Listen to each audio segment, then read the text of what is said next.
Assalamualaikum warahmatullahi wabarakatuh. Perkenalkan, nama saya Ukti Naimah. Saya mahasiswa dari Universitas Negeri Yogyakarta. Saudara semuanya bisa memanggil saya Kak Ukti maupun Mbak Ukti. Nah, saya asal dari Purbalingga, Jawa Tengah.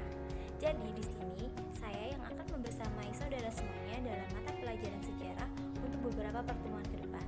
Nah, sekian ya perkenalan dari saya. Selanjutnya kita akan langsung lanjut ke materi. Muhammad Amin Al-Hussein yang mengaku dan mendukung kemerdekaan Indonesia secara de facto. Pengakuan ini diumumkan melalui Radio Berlin, Jerman dengan menggunakan bahasa Arab. Berita yang disiarkan melalui radio tersebut terus-menerus disebarluaskan selama 2 hari berturut-turut. Berita ini juga disiarkan oleh buletin terkenal yaitu Buletin Harian Al-Ahram. Nah, masuk aspek yang pertama yaitu aspek politik. Jadi, Indonesia termasuk negara yang pertama kali mengakui kemerdekaan Palestina setelah dideklarasinya negara Palestina di Aljazair pada 15 November 1988. Sebagai wujud dukungan lebih lanjut Indonesia kepada Palestina, pada tanggal 19 Oktober 1989 di Jakarta telah ditandatanganinya komunike bersama pembukaan hubungan diplomatik antara Menlu RI yaitu Ali Al-Atlas dan Menlu Palestina yaitu Farouk Kohdoni yang sekaligus menandai pembukaan kedutaan besar negara Palestina di Jakarta.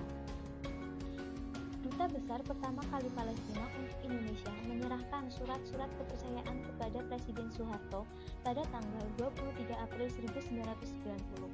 Sebaliknya, pemerintah RI menetapkan bahwa Duta Besar RI di Tunis juga diakreditasikan bagi negara Palestina.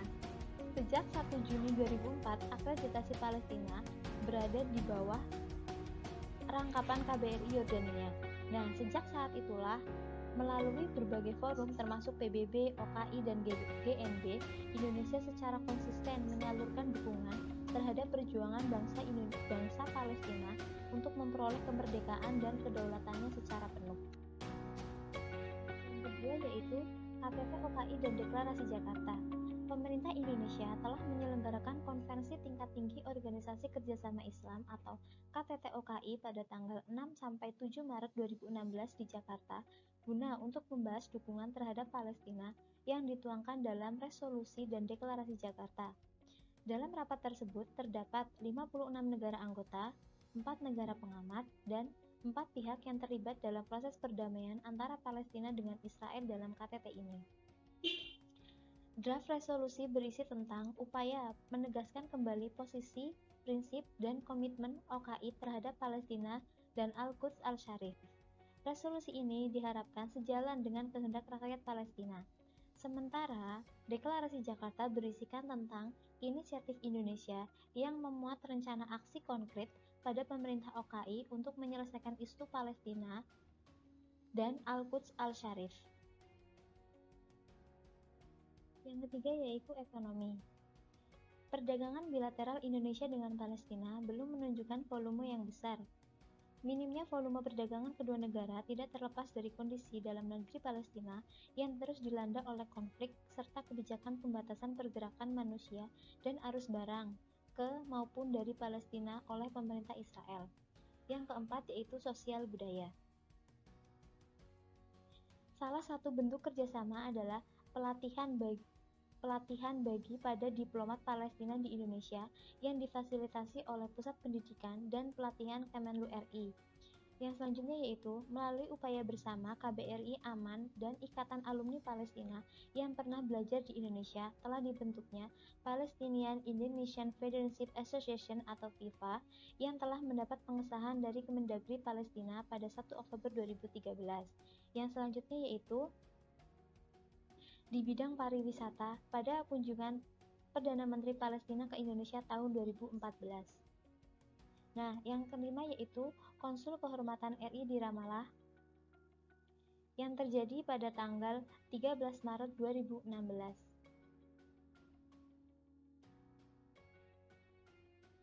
Memasuki pokok bahasan yang kedua yaitu mengenai pengakuan kemerdekaan RI dari Mesir. Jadi, Mesir adalah salah satu sekutu awal yang mengakui kemerdekaan Indonesia.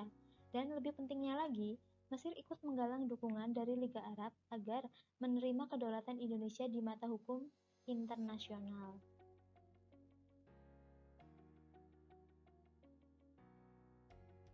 Jadi, bagaimana Mesir mau mengakui kemerdekaan RI? Berikut yang pertama yaitu sebab-sebab Mesir memberi pengakuan kemerdekaan kepada RI. Yang pertama yaitu adanya persamaan agama. Yang kedua, banyaknya masyarakat Indonesia yang menuntut ilmu di Mesir. Yang ketiga, banyaknya masyarakat Indonesia yang bekerja di Mesir. Dan yang terakhir yaitu banyaknya masyarakat Indonesia yang melakukan haji di Arab.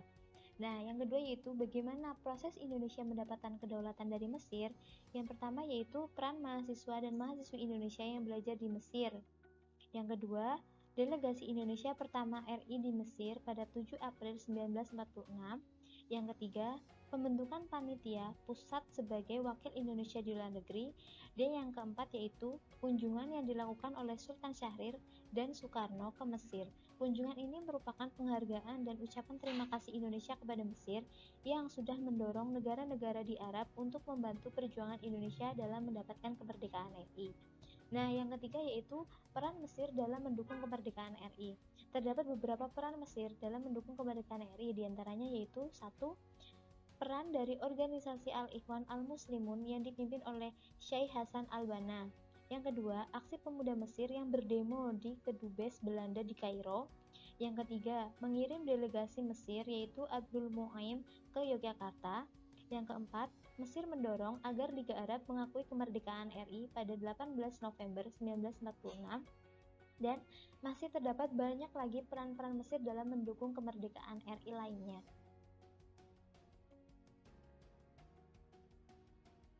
Yang selanjutnya yaitu makna hubungan Mesir dan Indonesia. Yang pertama yaitu dalam bidang politik. Indonesia dan Mesir mengadakan konsultasi bilateral di Kairo pada 27 Juni 2017. Dalam pertemuan tersebut, delegasi Indonesia yang dipimpin oleh Dirjen Asia dan Pasifik, Dersla Percaya, sedangkan asisten Menlu Mesir urusan Asia dan Kepulauan Pasifik, yaitu Henry Salim, memimpin delegasi Mesir. Selain untuk mereview perkembangan bilateral antara kedua negara di berbagai bidang, pertemuan ini juga membahas berbagai isu regional dan global yang menjadi perhatian bersama, khususnya yaitu isu Palestina, serta stabilitas dan keamanan kawasan.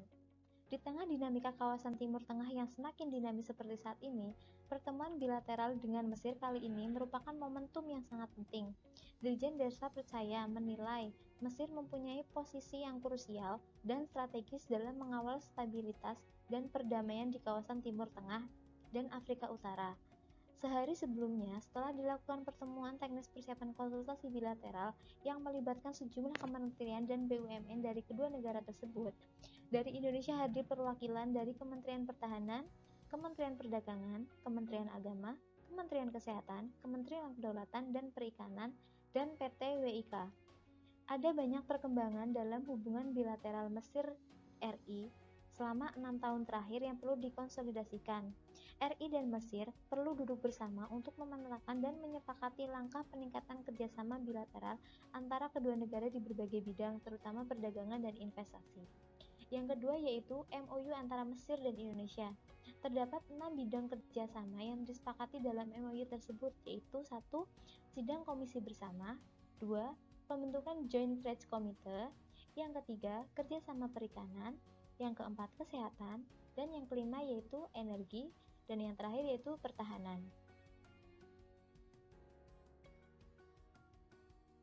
Yaitu keuntungan adanya hubungan kerjasama antara Indonesia dan Mesir yang terbagi menjadi dua bidang, yaitu yang pertama keuntungan RI dan Mesir dalam kekuatan ekonomi yaitu sebagai berikut.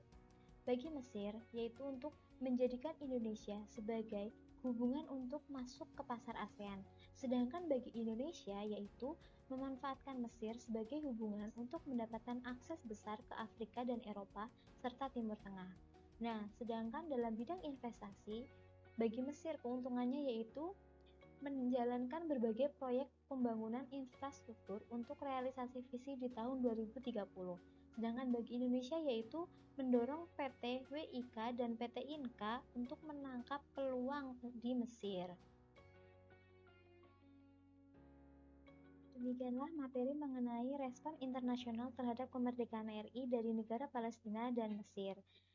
Sekian dari saya, apabila banyak kekurangan dan kesalahan saya mohon maaf, dan apabila masih terdapat beberapa materi yang belum dipahami bisa kita bahas untuk pertemuan berikutnya.